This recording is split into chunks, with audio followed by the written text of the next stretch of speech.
All right, this is a collective update for the week ahead. This is really interesting. So I know how I personally would interpret this. I was told to not interpret it for you guys, just to let you define how you want to read this. So at a personal level and a collective level, okay, we're seeing this on the world stage. So the first card is revolution. And we had this, I think it was it last week? I think it was last week. The first card is revolution. And this is about a complete energetic shedding, okay? Radical transformation. The old self dissolves so the true self can emerge, rebirth. So we're starting this week with a rebirth, a complete transformation that we went through last week, and it's settling into reality. Okay, the next card is power of the great. So we have a shift in transformation into a greater power, a greater alignment. Okay, this is the surge of divine force. It's entering the light body. It teaches mastery of power, purity of intentions, and restraint of spiritual force. Okay, so having mass amounts of power, there needs to be integrity and alignment to be used. Okay, after that we have the army. Okay, and this is about strategic soul alignment, organizing inner forces under under divine command for service and structure. And then the last card is innocence, okay? And this is about alignment with divine order through purity of intent, moving without manipulation or agenda. Field stabilizes through inner truth. So we have this revolution, anchoring and grounding, moving people into their authentic power and alignment, okay? The trick here, and there's quite a few changing lines that I will get into, if you do this with precision and alignment, okay, you will move into the army. And what the army is organized forces. So if you look at it through the light body or the quantum field, what you're going to see is all the energies aligning in the quantum field, ready to take organized action moving forward, okay? And at the end of that, after this revolution, power, revolution coming into this power and the army organized forces, you see innocence in the intention, okay? So it seems like, spiritual people, ideas think that it's, this free-flowing thing where anything that's good has to be not organized. But the reality is the mental field is organized. Emotional field is not organized. You need both of them working together to create something in alignment, okay? So it's the organized forces with the flow of divine energy and intention that creates this innocence in the outcome, okay? So the innocence is, sorry, I already read that. Alignment with divine order through purity of intent. So let's go through the changing lines really fast. We have changing lines in 49 are 2 and 5.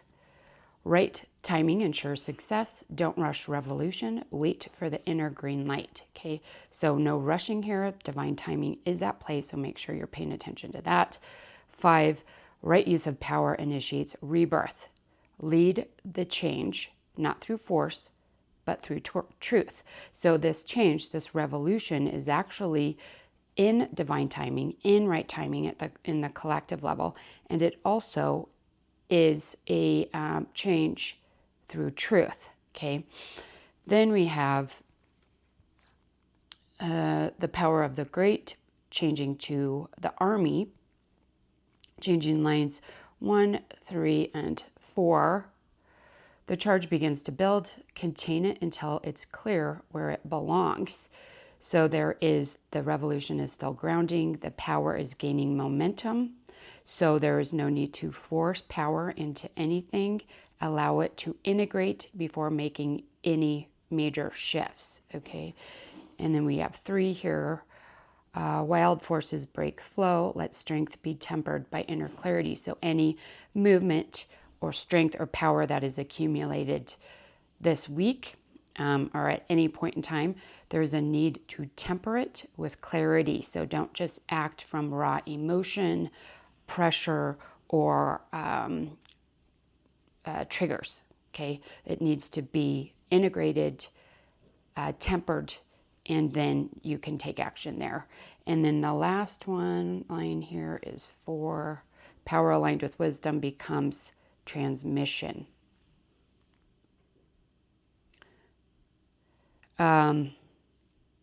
Yielding is not weakness, it is mastery. So again, we have this theme of power and how we utilize it, okay? Yielding, it's not always ideal to yield to everything. However, here there's a need to, instead of confronting forces directly, wait until you're in alignment and you see the truth. Once you see the truth, then you take action, okay? And that action should come from inner peace, not reaction, okay?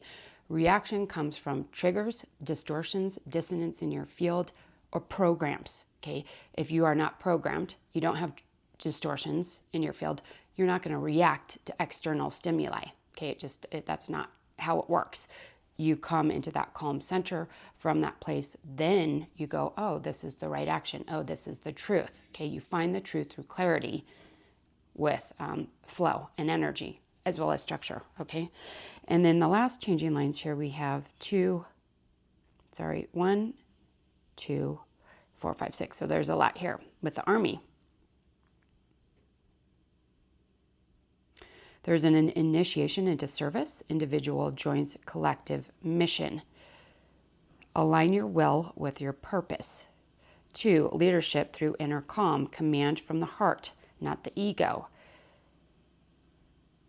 Let's see, 3, 4. Trust deepens, mission becomes clear. You're gaining command of your frequency. 5, right action multiplies force. Sacred movement, your energy is now stabilizing force for others, a stabilizing force for others. Aggression or fanaticism dulls the field. Step back, sacred warriorship is precise and humble.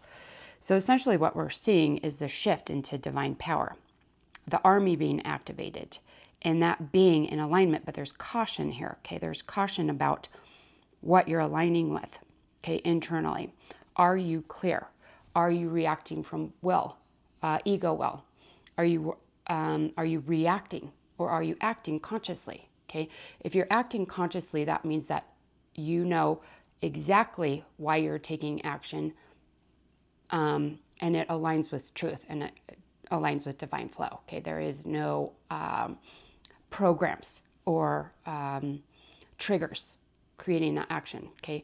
And so at a collective level, we're seeing this rise in power and this, we're seeing this rise in power and this organizing of the army. And although this may seem scary to some people, in the end, we're seeing innocence, which means we are protecting truth, okay, through this and through your own being and your own essence. As you do this, you protect your own innocence, okay? As you work to step into your power, move through this revolution, organize your inner landscape, your field, your energy field, your light body, your Merkabas, clear out all the distortions, get everything organized so you can move in the right direction. We're proving innocence here, okay? You're protecting your innocence, the innocence of the country, the world. Okay, this is divine flow. All right. There is no moving without manipulation or agenda. So if you follow these steps with not allowing the ego to run things, not pushing, not forcing, in the end, you will have this innocence. So even though it seems strategic and possibly even harsh, setting strong boundaries, etc., in the end, you're protecting that innocence. Okay, hope that was helpful. See you next week.